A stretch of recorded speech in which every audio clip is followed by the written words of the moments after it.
and how we're going to continue to fund a broken program, which is the retirement system. It's very broken, and it's weighing heavily on everybody in this room that pays taxes. And until we fix that, the taxes are going to continue to go up, no matter what you do with, replacing people or, continuing to run your services as such. So, thank you. Thank you. Mr. Vermillion. Yes, there's a lot of concern about the budgets, and there's really no easy answers, and it's going to be a long, hard road. The priority should be public safety for our town. I believe that everybody in our town should be protected through our police department and our fire department. But there should be other avenues that we should be checking for funding, as somebody mentioned, through state, maybe federal grants, and other ways of raising funds, maybe privately, in order to relieve the tax burden from the town citizens. Because the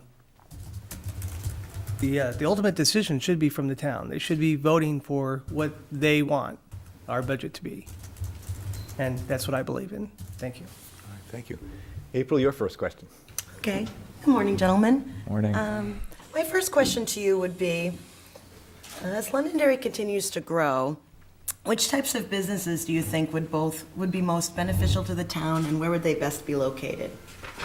Okay, let's start with Mr. Carey on this one. Sure. Location. Pettingill Road, which is near the airport, and an integral part of the airport access road that will be coming across into the airport area. There are about 800 acres of developable property up there. Jack's Bridge Road, which is off of Route 28 near Exit 5, has an additional 400 acres of property that can be developed. Those two parcels alone has the potential of generating between $6.5 and $7 million in additional tax revenue for the community. Types of businesses that Londonderry wants to attract, obviously, are ecologically sound businesses. We don't want any environmental hazard businesses coming in the community. We want tax-positive businesses coming into the community. Those are the businesses that, if I was a council member, that I would attract to Londonderry.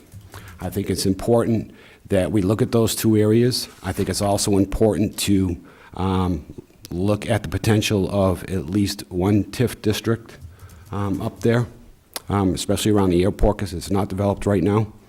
And I consider those investment in Londonderry's future. And that's one of the reasons why I'm running, is for Londonderry's future. I think if we reduce the town's operating budget any further significantly, then we're going to start affecting services. The only way to balance the needs, like we discussed in the first question, is through bringing in additional revenue, and that's attracting businesses to Londonderry. Mr. DeMarco. Thanks, Joe.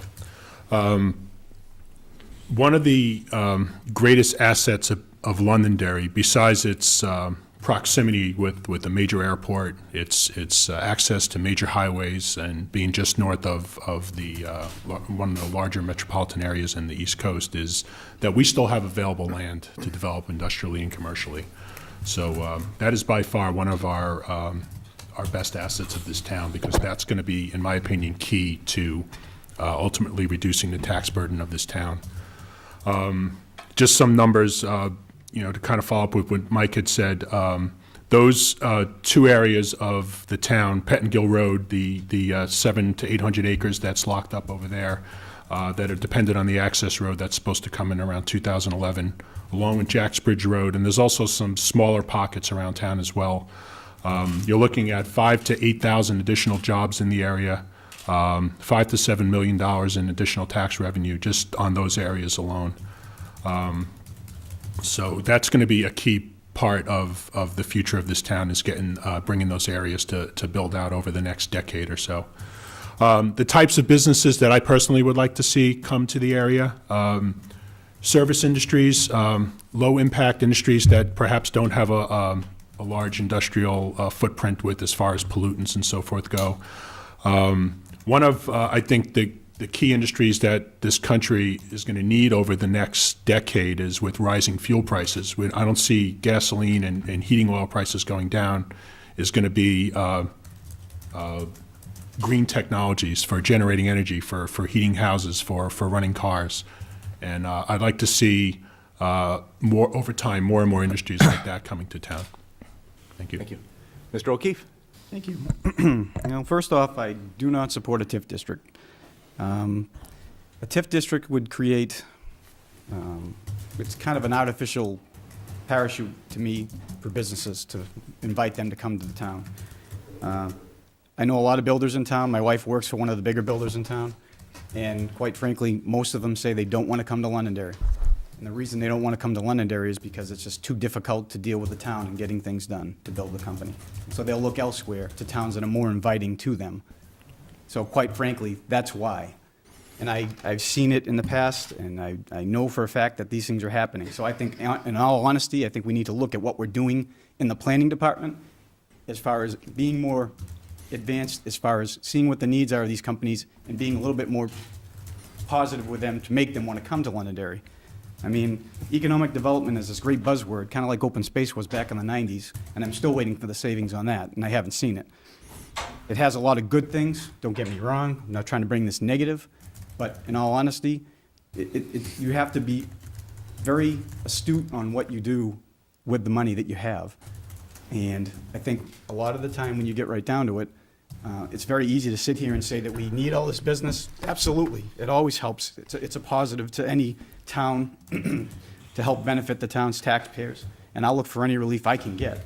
But we have to be honest. What's going to happen up at the airport, it's going to take a long time. Even with that highway that they're going to be building, it's still not going to be, you're asking for possibly a $14 million plus. Actually, I think it's higher than that for Pettingill Road, and that's going to be on the taxpayer's dime. I think, in all honesty, what you need to have happen is a lot of what's happened in infrastructure in the past is that you have contractors build the roads for you. If they want to come to the town, make it worth their while. But that only takes a certain amount of give on the town side to make it more worthy for them to come here. So, thank you. Thank you, sir. Mr. Vermillion? Thank you, Joe. I'm very wary about economic development for the town of Londonderry because as it stands now, we've invited companies here that are green. We have companies that are not so green, and we have companies that have come in off of tax incentives. Even though that we're in an economic slowdown now, I think we should err on caution not to open the floodgates, inviting several businesses to come in. One concern is traffic. The increase of traffic in the area would probably, increase. Also, that increases accidents and whatnot, and people from, other towns. But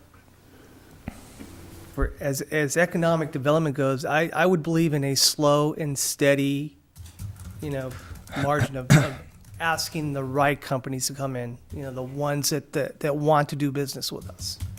The ones that are not asking for the tax breaks, but to generate the funds that we need. Thank you. Mr. Brown? Okay. April, great question. And I think this is one that quite possibly the voters can draw a bit of distinction between, I think, some of the candidates up here.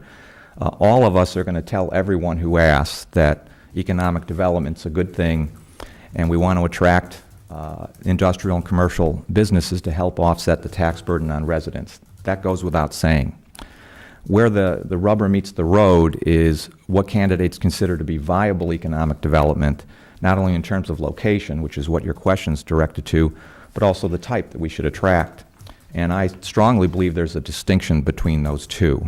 My focus as a counselor, if elected, will be centered on the areas that are already earmarked for the type of appropriate commercial and industrial development that Londonderry would truly benefit from in terms of tax revenue, job creation, and lower impacts to the town's quality of life factors, such as traffic, service costs, and aesthetics.